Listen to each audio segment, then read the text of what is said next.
You are driving. You do not remember when you started paying attention, but now you notice your hands turn the wheel, your foot presses the pedal, your eyes scan the road. It seems as if you are doing this. Yet if I ask you, in this exact moment, where were you a second ago, you feel a small gap, a delay, as if your answer comes from behind a curtain. You are not truly here.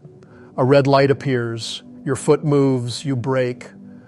A song plays on the radio, your lips move with the lyrics, your mind drifts into a fantasy about the future or a replay of some old conversation. You arrive at your destination and suddenly realize you barely remember the journey.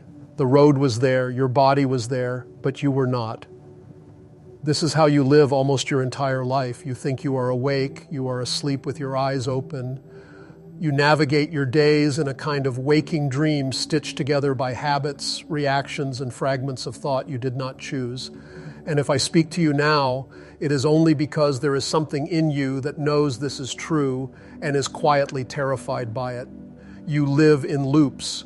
You wake up, reach for your device before you even know you are awake, drown your barely conscious mind in the noise of others. You scroll, you eat, you dress, you go to work or school or some routine you did not design. You speak automatic sentences to people who are equally automatic. You fantasize, complain internally, compare yourself, resent, hope, fear, repeat. At night, you anesthetize yourself with screens, food, sex, or distraction until sleep claims you again. Where in all of this are you? You will say, but I am here. I am the one doing all of that. No. That is the first illusion I must tear from you, the belief that there is one stable you at the center of your life. There is not. There is a machine made of habits and borrowed thoughts. There is a mask that speaks and moves and pretends to be you. But you, the one capable of real choice, of real presence, of real seeing, this one is almost never present. Listen carefully. You are not what you think you are. You are not one. You are a crowd. Inside you, many small voices speak in turn, each one saying I as if it were the only one. One voice says, I will wake up early tomorrow and change my life. Another, a few hours later, says, I am too tired. I will start next week. One voice says, I love this person. I will never hurt them. Another, when offended, says, I hate them. I want to leave. One says, I must save money. Another, in front of a glittering object, says, I must have it now. You call all of this contradiction myself. You carry this chaos and wonder why you are exhausted. Understand this. You do not have a unified will because you do not have a unified I. You are a series of fragments, each trying to rule for a moment. They make promises the others cannot keep. They start wars inside you that never end. They seek comfort and pleasure, then regret and guilt. They run in circles, and your life becomes the echo of their quarrels. This fragmentation is not an accident. It serves something. It keeps you weak, suggestible, easily controlled by outer circumstances, by other people, by the shifting winds of fashion and opinion. A man who is not one cannot stand. He can only be pushed. Do you begin to see why your life feels as if it is happening to you rather than through you? Now, I must expose something even more uncomfortable. The you defend, justify, and protect, that cherished sense of identity you cling to, is not real. It is constructed. It is a mask. From your earliest years, fragments began to form in response to your parents, your culture, your fears, your early wounds. You learned what pleased others, what got you approval, what kept you safe. You absorbed values you never examined. You imitated the faces around you. You built a character that could survive in your environment. This is what you call me. This structure is what I call your false personality. It is not evil. It is not your enemy. It was necessary for survival. But now it stands as a wall between you and reality. It offers you a ready-made opinion before you can see for yourself. It defends its image even when truth is knocking at the door. It prefers comforting lies to sharp clarity. This false personality is terrified of waking up because waking up would mean it is not the master here. That is why you feel resistance even now as you listen. There is a part of you that wants to continue sleeping in its narratives. I am this kind of person. I know who I am right, I am awake. That part is afraid of losing its central position. It is afraid of death. And in a sense, it is right to be afraid, because real inner work demands that it step down from the throne. Listen, you do not need to destroy your personality. You need to see it. To see is to separate. To see is to place a distance between the mask and the one who can wear it consciously. But this one in you is weak rig. But now, almost non-existent, it must be grown through effort. You ask, how? First, I must show you the structure of your present sleep. You function through three main centers, although you usually confuse them. There is a center of thought, your intellect. There is a center of feeling, your emotional life. There is a center of movement and instinct, your body, your habits, your impulses. In you, these three are almost never in harmony. Look at your life. Your intellect may be overdeveloped and proud. It knows words, theories, ideas. It analyzes endlessly. But in moments of emotional intensity, this intellect becomes a slave to feelings it cannot command. A small comment from someone pierces your image, and your emotions surge like a storm, turning your clear thinking into a servant, making excuses or creating fantasies of revenge. Or your emotions dominate you, making your life a seesaw of attraction and repulsion. You love and hate quickly. You feel enthusiasm and despair in rapid succession. Your feelings feed on stories in your mind and then feed the body with tension, habits, addictions. Your body, meanwhile, has its own mechanical life. It moves in habitual postures, tics, tensions. It reaches for food, devices, cigarettes, drinks, repetitive gestures. It responds to stimuli long before your intellect knows what is happening. You walk, drive, type, eat in certain ways simply because you always have. Your body is full of memory that does not need you.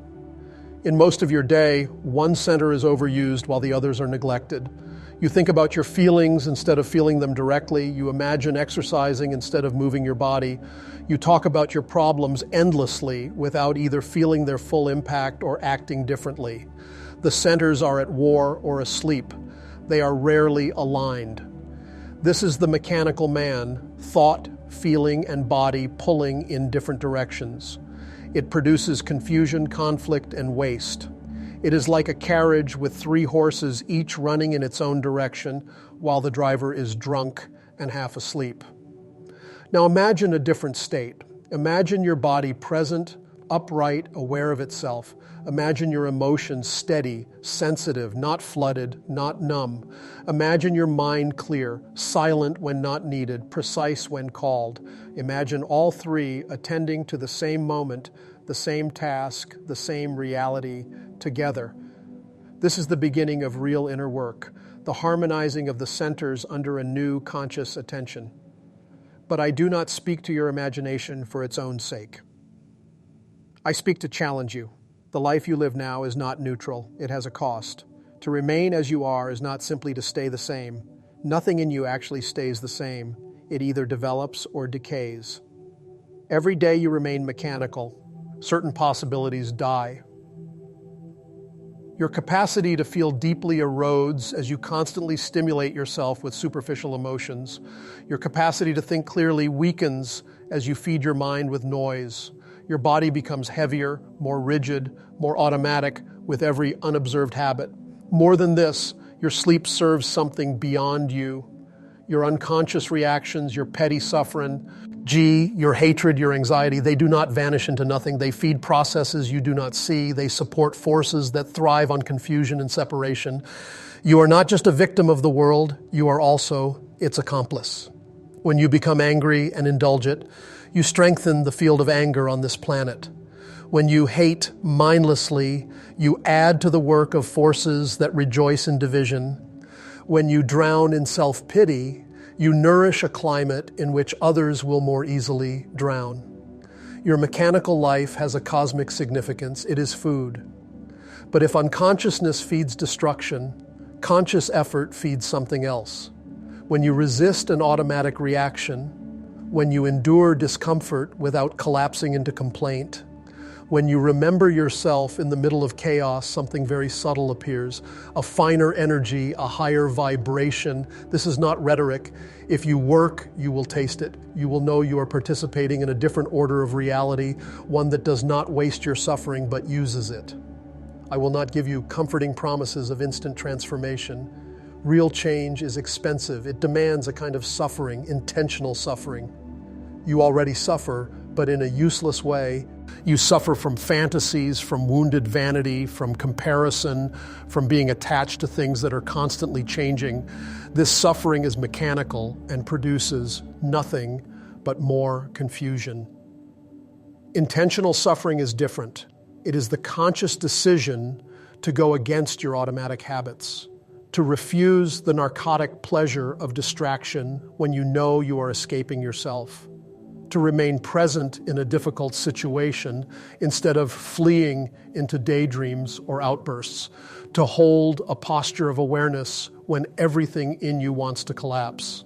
For example, imagine you are about to indulge in a familiar escape, mindless scrolling, overeating, speaking poorly of someone behind their back. For a moment you see it, you see the impulse arise. Instead of blindly obeying it, you stop.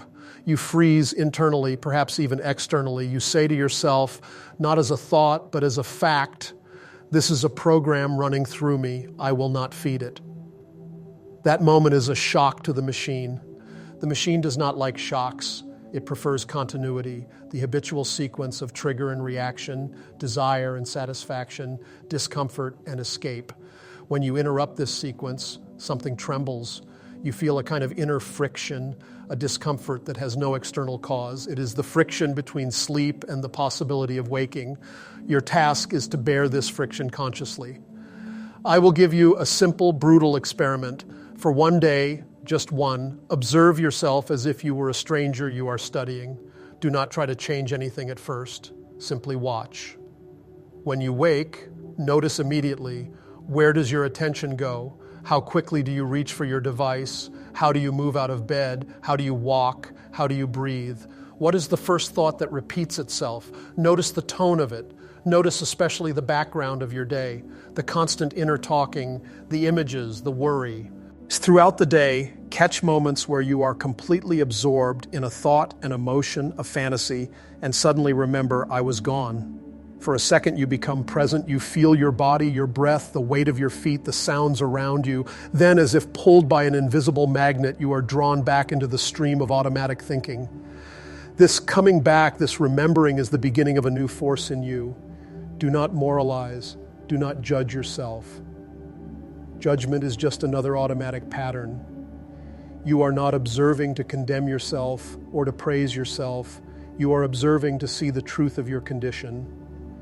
Over and over you will see you were not there. At work, you will see your body performing tasks while your mind is somewhere else. In conversation, you will see that you rarely listen while another speaks. You prepare your response, defend your image, or drift into your own thoughts. Even in moments of pleasure, your attention is scattered. If you persist honestly with this observation, you will experience a certain shock. The shock of realizing that the you took for granted is a rare visitor. When this recognition becomes sincere, something new becomes possible. Self-remembering. Self-remembering is not just noticing your behavior, it is simultaneously remembering yourself and the situation. Not, I am here as an idea, but I am as a living fact. You feel your body from within. You sense your emotions without drowning in them. You see your thoughts without being possessed by them. At the same time, you perceive the outer world, the room, the people, the sounds. Two directions of attention at once, inward and outward, the observer and the observed together. Try now, even as you listen to these words, feel your hands from the inside, feel your feet, sense the contact points of your body with the surface you rest on. At the same time, listen to my words, see the space around you. For a moment, do both, then notice how quickly you forget one or the other. This act, simple but difficult, is like lighting a small flame in a dark room. At first it flickers, easily snuffed out by the slightest gust of thought or emotion, but if you return to it again and again, if you feed it with attention, it grows steadier. It becomes a center of gravity in you, a place from which you can begin to live more consciously. Do not imagine that this will happen by accident. Nothing in you works for your awakening. Your tendencies work for comfort, not for truth. So you must introduce deliberate shocks into your life. At random moments during your day, give yourself the command to stop. If you are walking, stop for a second. If you are speaking, pause. If you are scrolling, freeze your hand. In that brief interruption, observe, what was I about to do? What was pulling me? What emotion is in me? What posture is my body in? Who in me was in control? These small stops are like hammers breaking the shell of your sleep. Use them wisely, not theatrically. No one else needs to know. This is an inner discipline, a secret experiment. The world remains the same, but you begin to appear in it. Understand something essential. The place where you must work is not a monastery, a retreat center, or some mountain far from society. Your life as it is now is the exact laboratory you need. Your job, your family, your conflicts, your boredom, your chores, your temptations, these are the raw materials of awakening. Do not dream of escape. The fantasy of escaping your conditions is, in most cases, just another avoidance. If you cannot wake up in the life you have, you will not wake up by changing the scenery. Wherever you go, the machine goes with you. Instead, begin where you are. When someone irritates you, that is material. Observe the rising of irritation. Feel its energy in the body, its storyline in the mind, its taste in the emotions. Resist the impulse to act it out blindly. Can you stay present even for 5 seconds with this fire without pouring it all over the situation? When you are bored, that is material. Instead of immediately reaching for stimulation, study boredom, feel its restlessness, see how quickly your mind searches for escape. Can you remain in that emptiness for a few moments, neither feeding it nor fleeing it? When you succeed, notice the tendency to take pride. When you fail, notice the tendency to sink into self-judgment. Both are mechanical. Both reestablish the false personality as central. Instead, return again and again to the simple fact, I am here, I see. That is enough. You may protest, but this is exhausting. Why should I live like this, always watching myself? You mistake this work for a burden. In truth, you already carry a heavy, unconscious burden, your contradictions, your fears, your constant inner noise. This work does not add weight. It brings the possibility of laying something down. Still, I will not lie to you. It is difficult. It goes against everything in you that seeks comfort, distraction, and identification. That is why I speak to you severely. Soft words would only reinforce your sleep. You do not need to be comforted. You need to be awakened. You live on the brink of a wasted life. You can accumulate experiences, achievements, relationships, possessions. You can play your role well and be praised by other sleeping people. You can reach the end and be called successful, respectable, even admirable. And yet internally you could remain as fragmented, mechanical, and asleep as you are now. Do you understand what a tragedy that would be? To have been given the possibility of a higher life and to have spent it entirely on automatic responses? There is in you a seed of something else, something not mechanical. Call it essence, call it the possibility of a higher self, a real I. It reveals itself in rare moments, perhaps when you stand in front of a vast sky and feel an uncaused reverence, when you witness genuine beauty and are struck into silence, when you act out of simple, clear conscience without calculation, when you sense, however vaguely, I am meant for something more than this repetition. Those moments are not illusions. They are glimpses of what could be permanent in you if it were cultivated. This real I is not an opinion, not an emotion, not a passing state. It is a presence. It is capable of directing thought, feeling, and body toward a true aim. It can suffer consciously for the sake of growth. It can love without needing to possess. It can remain steady in the face of change. But for now, this higher center is only potential. The structure that rules your life is still the false personality and the crowd of small I's. They will not surrender easily. Why would they? They have ruled you for years. So the work before you is this: to create, through repeated acts of observation and self-remembering, a stable center of awareness inside you. This center does not appear in a flash of enlightenment. It is built through the accumulation of small, conscious acts. Each time you see a mechanical reaction in yourself and refrain from identifying with it, you add a grain to this center. Each time you remember yourself in the middle of life's noise, you strengthen it. Each time you endure an inner friction intentionally, you feed it. Over time, something begins to crystallize. You no longer shift so easily from one I to another. You begin to notice the transitions and perhaps even choose. Your word starts to mean something because it comes from a deeper place. You become less the plaything of moods and more the witness of them. I must also warn you, as this process begins, you will feel a certain loneliness. Not the loneliness of being without company, but the loneliness of standing apart from your own automatic patterns, from the inner crowd. You will no longer fully belong to the old life inside you, and the new life will not yet be stable. Do not be frightened. This is a necessary passage. Your relationships may begin to change. You may see more clearly the mechanical patterns in others as you see them in yourself. Do not use this insight to judge them or to feel superior. That would only inflate the false personality in a new form.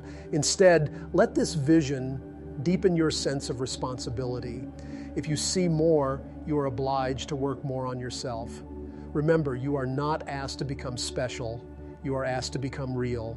Perhaps you wonder why I speak so emphatically about now. Why such urgency? Because hearing these words and understanding them, even a little, is not a common event.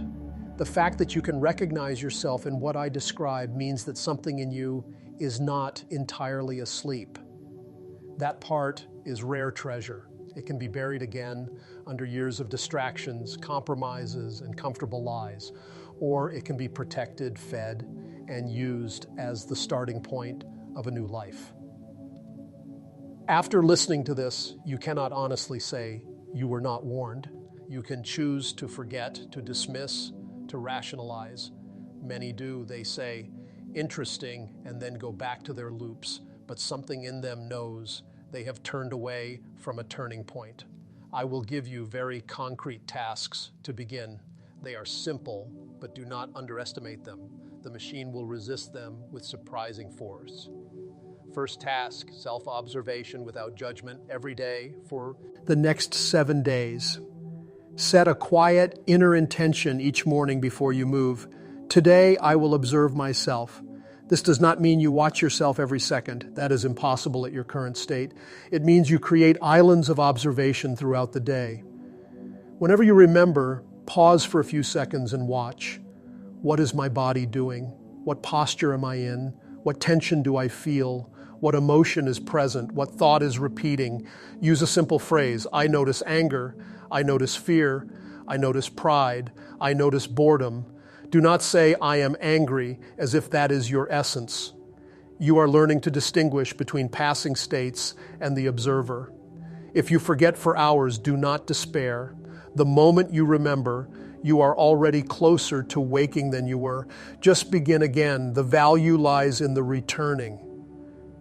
Second task, intentional stopping and remembering at least 3 times per day. Choose 3 ordinary moments, perhaps when you enter a room, when you begin to eat, when you touch a door handle. Use these as triggers. In that moment, stop internally. Feel your body, sense your breath, notice the surroundings. For 3 breaths, do nothing but be present. This is self-remembering in miniature. If possible, in one of these moments, add a small act of going against a habit. For example, if you usually eat quickly, slow down for those 3 bites. If you usually check your device immediately, postpone it by 1 minute while staying present. Notice the discomfort, the impatience. This is intentional suffering. Bear it without complaint. Third task, before sleep, brief, honest review. At night, look back over the day for a few minutes, not to blame yourself, not to congratulate yourself, but to see where were the moments of presence, where were the longest stretches of sleep, where did you react mechanically, where did you remember yourself, even for a moment. This review begins to introduce a new kind of memory of yourself, not just memory of events, but memory of states of being. These tasks, if done sincerely, will seem small to the mind that wants dramatic change. But they are not small. They are the first cracks in the shell of your mechanical life. Through these cracks, a different light can begin to enter. Do not expect encouragement from the world. The world is organized around sleep. It rewards conformity, distraction, and identification. It will call your attempts at inner work unnecessary, strange, or even unhealthy. It prefers you to remain predictable. But I am not speaking from the world's point of view. I speak from a different vantage, one that sees both your current state and your potential. From here, your current life is like a house built on sand, impressive on the surface, yet one storm away from collapse. Your potential, however, is like a foundation of stone, deep and unseen, waiting to be built upon. You stand now at a narrow doorway. I cannot push you through it. On one side is the path you already know: identification, repetition, automatic pleasures, automatic pains, and finally automatic decline. It is the path of least resistance. It requires nothing from you except that you remain what you are. On the other side is the path of inner work. Observation, self-remembering, intentional suffering, conscious effort. It is not glamorous. It will not satisfy your vanity. It does not guarantee external success. It demands your sincerity, your persistence, your courage. You can walk away. You can say, this is too severe, too intense, too much. You can return to your routines and lull yourself with the old songs of I am fine as I am, I will change later. Life is meant to be easy. If you do this, life will continue to give you shocks, loss, conflict, illness, aging, but you will receive them mechanically as a victim, not as material for awakening. Or you can accept that you have been warned and begin. Begin with a small, uncompromising decision. I will no longer take my sense of I for granted. I will observe it. I will test it. I will look for what is real in me. This decision, if made sincerely, is already a step out of the prison. Understand well, I am not asking you to believe me. Belief is cheap. I am asking you to verify through your own direct experience what I have said. Use your life as the laboratory. Use yourself as the subject. Let the results speak. If you find that everything I have said is false, discard it. But if you find even partially that it reveals your inner landscape with disturbing precision, then you will know that you have encountered something that sees you. And being seen is the beginning of seeing. You have been living as if you were a finished product, a fixed identity. You are not. You are raw material. You are unfinished. The question is not whether you will be formed. The question is by what. Either you are formed by accident, by your culture, your upbringing, your fears, your laziness, the currents of the time, or you participate consciously in your own formation. Either you remain food for forces you do not see, or you become a conscious participant in a higher order. I have shown you your sleep. I have shown you the mechanism. I have pointed to the possibility of a higher self, a real I, not as a promise, but as a potential. I have given you the first tools: self-observation, self-remembering, intentional stopping, inner review. The rest is not in my hands. It is in yours, though for now, even your hands are uncertain. So I will leave you with this. Right now, as you hear these words, feel your body, sense the weight of it, notice your breath. Be aware at the same time of the room, of the space around you. Let there be, for one brief moment, no past, no future, only this: I am here. This is the seed. It is small, almost nothing. And yet, if you protect it, feed it, and suffer for it, it can grow into a presence that changes the entire architecture of your life. From this moment forward, you cannot honestly say that you did not know there was another way to live. You can only say whether you chose to walk it. I have spoken. Now you must decide whether these words will become another forgotten impression or the shock that ends your unconscious life and begins your real one.